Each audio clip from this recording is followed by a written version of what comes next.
एक बच्चा जो साधारण परिवार में जन्मा, गरीबी में पला बड़ा, जिसने बचपन से ही सादगी को अपनाया, लेकिन उसी बच्चे ने बड़े होकर भारत को जय जवान जय किसान का मंत्र दिया और आज़ादी के बाद देश का दूसरा प्रधानमंत्री बना।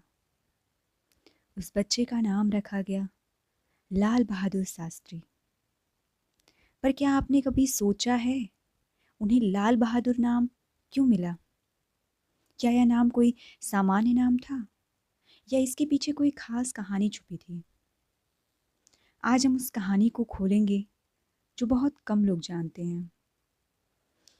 2 अक्टूबर 1904 को मुगल सराय उत्तर प्रदेश में जन्मे लाल बहादुर शास्त्री के पिता शिक्षक थे। उनका जल्दी निधन हो गया और माँ ने बहुत संघर्ष के बीच उन्हें पाला। उनका नाम बचपन में सिर्फ लाल रखा गया था। जब पिता नहीं रहे तो माँ ने कड़ी मेहनत करके बच्चों को पढ़ाया। गरीबी, भूख, साधारण कपड़े सब कुछ उनके जीवन का हिस्सा था। फिर भी उनमें आत्मसम्मान, अनुशासन और दूसरों की मदद करने का गुण गहराई से था। बचपन में ही उन्हें पढ़ाई के लिए बनारस भेजा गया। वहाँ वे संस्कृत, हिंदी और धार्मिक ग्रंथों से परिचित हुए। महात्मा गांधी और स्वदेशी आंदोलन की बातें उन्हें गहराई तक छूने लगी। स्कूल में उनकी सादगी, ईमानदारी और दूसरों की मदद करने की आदत सबको अलग लगती थी। वे छोटे छोटे काम भी बिना झिझक करते और अपनी गलतियों की जिम्मेदारी खुद लेते।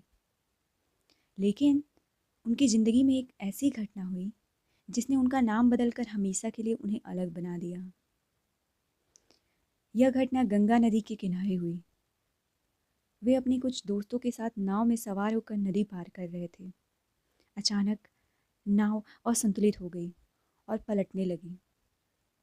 डर और हाहाकार के बीच छोटे छोटे बच्चे पानी में गिर गए। सब तैरना नहीं जानते थे। उस समय सिर्फ एक बच्चा साहस और समझदारी दिखाते हुए दूसरों की मदद कर रहा था। वही बच्चा था लाल। उसने कई बच्चों को डूबने से बचाया। गांव के लोग उसकी बहादुरी देखकर चकित रह गए। उस दिन के बाद लोग उसे बहादुर कहने लगे। यही बहादुर नाम स्कूल के रिकॉर्ड में दर्ज हुआ और आगे चलकर वह लाल बहादुर के नाम से जाना जाने लगा। यह सिर्फ नाम नहीं था, यह उनके साहस, करुणा और जिम्मेदारी का प्रतीक था। यही गुण आगे चलकर उनके पूरे जीवन में दिखाई दिए। किशोरावस्था में ही वे महात्मा गांधी से प्रभावित होकर स्वतंत्रता आंदोलन में कूद पड़े। उन्होंने असहयोग आंदोलन में भाग लिया, जेल गए, लेकिन अपने विचारों से कभी समझौता नहीं किया। स्वतंत्रता के बाद जब वे राजनीति में आए तो रेल मंत्री बने। एक रेल हादसे के बाद उन्होंने नैतिक जिम्मेदारी लेते हुए इस्तीफा दे दिया। ऐसा उदाहरण भारतीय राजनीति में दुर्लभ है।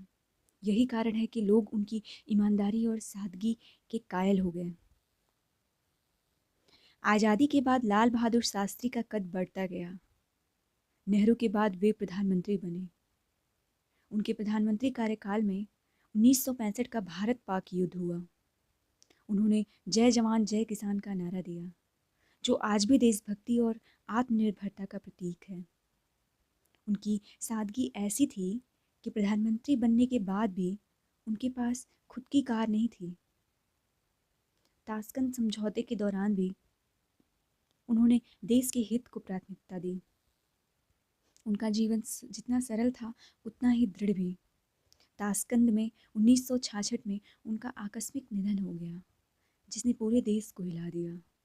लेकिन उनकी ईमानदारी, साहस और सादगी आज भी लोगों को प्रेरित करती है। लाल बहादुर नाम उनके जीवन के शुरुआती दिनों की वह घटना याद दिलाता है जब उन्होंने बिना सोचे समझे दूसरे की जान बचाने के लिए अपनी जान की परवाह नहीं की थी। आज जब हम लाल बहादुर शास्त्री का नाम लेते हैं तो हमें केवल एक नेता नहीं बल्कि एक शख्सियत याद आती है, जिसने नाम के हर अक्षर को अपने कर्मों से सार्थक किया। लाल रंग उनकी सादगी और देशभक्ति का प्रतीक था और बहादुर उनके साहस का।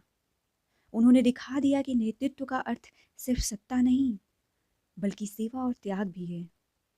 यही कारण है कि उनकी याद आज भी उतनी ही ताज़ा है जितनी उस समय थी।